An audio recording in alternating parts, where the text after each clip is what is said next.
Hey guys, I hope you are having a great day. I have tried to mix things up a bit in QoTD and brought to you a question on probability in quantum mechanics, which a large number of you fear whenever the term quantum mechanics comes up. So there are some very high scoring questions which are quite simple, and I thought let's take up one of those questions and try and solve it and give you a more detailed insight into how you can solve questions related to it as well. So the question is related to finding the particle in a 1D box. Okay, and the probability of finding a particle in the 1D box. And so the basic idea is that we impose certain boundary conditions, and we say the particle lies between 0, sorry, this is not a, this is 0 0, and let's say some value a, and in some books it will be written as L, in some books it might be denoted by some other thing, but it's basically that the probability of finding the particle between 0 and a, you can denote it by small a or capital A and some value L. So the particle lies between this.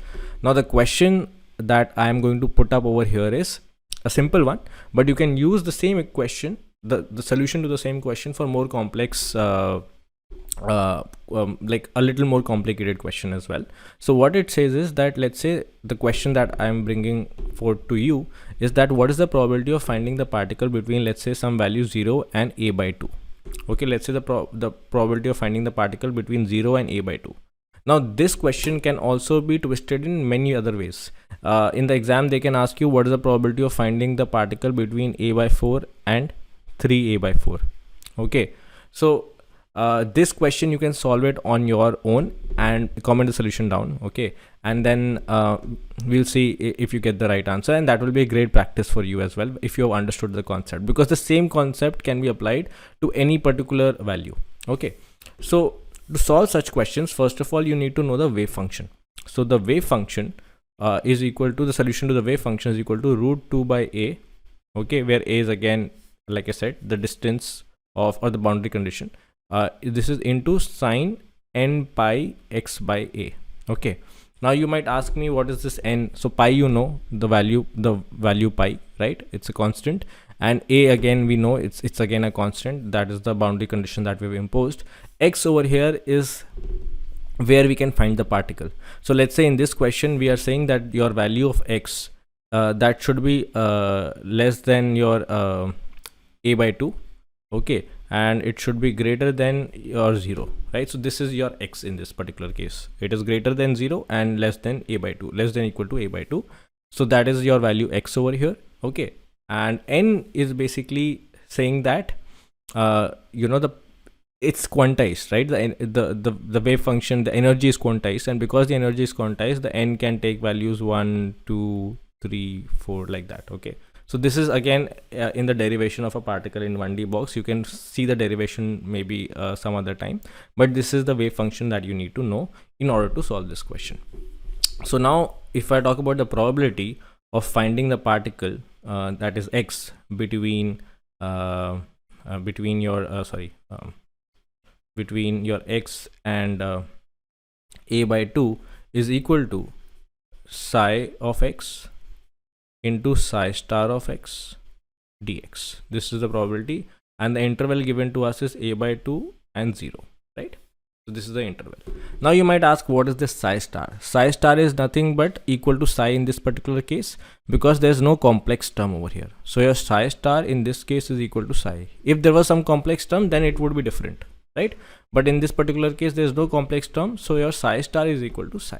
Okay, so how now if we solve this, so this is nothing but psi square. This will become psi of square. So we just need to square this value. So if we square this value, under root 2 by a will become 2 by a, and this will come outside because it's a constant. So this is 2 by a, and then we have sine square n pi x by a, right? So till here, very straightforward, very simple. Now something important that we need to do is this n by x by a looks a little complicated. Okay, it looks like you need to make it simple in order to solve the integral. So what we can do is we can say, let me just show it to you in some other pen, maybe black. Yeah, so we can say that your n pi x by a is equal to some value z. Okay, so if we say that, then, or you can write it in reverse, then we can say that dz, okay, so dz by dx, n pi by a, right? So why are we doing this? Because here we have a term dx also, so we need to write the value of dx over here. This is our term dx, so we need to write the value of over here, or dx over here, because we are now representing it in terms of z. So this is sine, this will become n pi x by a is equal to z, so this will become sine square z.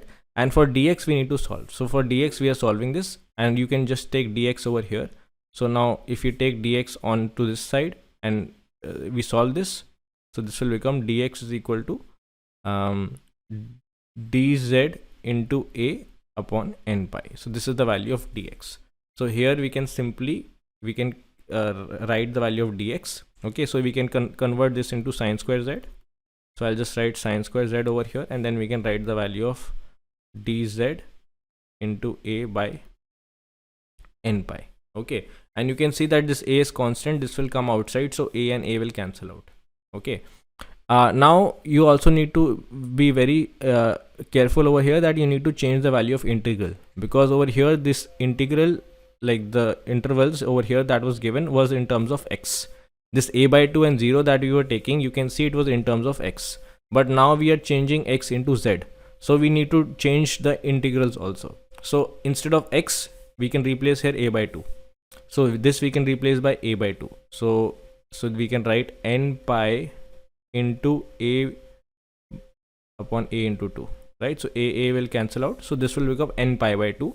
And similarly you need to keep this value over here as well. So if you keep x equal to 0, z will become equal to 0. You can see n pi into 0 will again become 0. So over here we can write this is equal to, I'll write the whole thing. You can imagine here a and a is cancelling out, so this n pi will come outside, so we have 2 by n pi. Okay, integral of, now the integral also changed, I showed you how. So we have n pi by 2 over here, this will remain 0, sine square z, and sine square z dz, right? So now it is very easy to solve the integral. Integral of sine square x, okay, integral of sine square x is nothing but x by 2 minus sine 2x by 4, okay, plus some constant. So this is the solution. Okay, this is how you solve the integral for sine square x. So similarly we can solve this. So we can say 2 by n pi is into your the integral, that is this will become z by 2 minus sine 2z by 4, and then we need to now replace the values. Okay, we need to replace the values. So if you replace the values over here, this will become n pi by 2. So this is 2 by n pi, this is outside. Now we can replace the value of z, n pi by 2 will become n pi by 4 minus of sine of 2 n pi by 2. So you just replace z by n pi by 2, so 2 and 2 will cancel out, so this will become sine n pi by 4, sine n pi by 4, okay, minus of, now you put the value 0 over here, so this will become 0, and this will also become sine 0. Sine 0 is also 0, by the way. So this whole term will become 0, because this is sine 0 by 4, this will become 0, because this whole sine 0 is 0, right? So this will be 0, this will be 0, and sine n pi by 4, where n you know is a whole, like it's either 1, 2, 3, so it will be sine pi, sine 2 pi, sine 3 pi, and sine of n pi, where n is equal to 1, 2, 3, 4, you can calculate sine 180, sine 360, like that. It will also be 0 only, right? So this term will also become equal to 0. So these three terms are equal to 0, so we need to just solve this. So 2 by n pi into n pi by 4, and now it's very simple, n pi cancels out, so this will be coming out to be equal to 1 by 2. So that means the probability of finding the particle between 0 and a by 2 is equal to 1 by 2. It's again something which is very intuitive and very straightforward. But now the same question, what you need to do is try and solve for, now the interval that I'm giving you is a by 4 to 3a by 4. Okay, so this is not very intuitive. This you will have to calculate and find out, and so do that, and please let me know down in the comment section. So if you have really understood, you can solve it for any interval that is given to you. And if you have any doubts regarding this video, do let me know down in the comment section. I will try my best to answer it. Right. And if you want more such videos related to quantum mechanics, if you like this one and you want more related to quantum mechanics, organic chemistry, and other topics I generally do make, and so yeah, if you want more of these questions, again, you can let me know down in the comment section. Yeah, that's all. Thank you for watching. I will see you in the next video really soon. Take care and bye bye.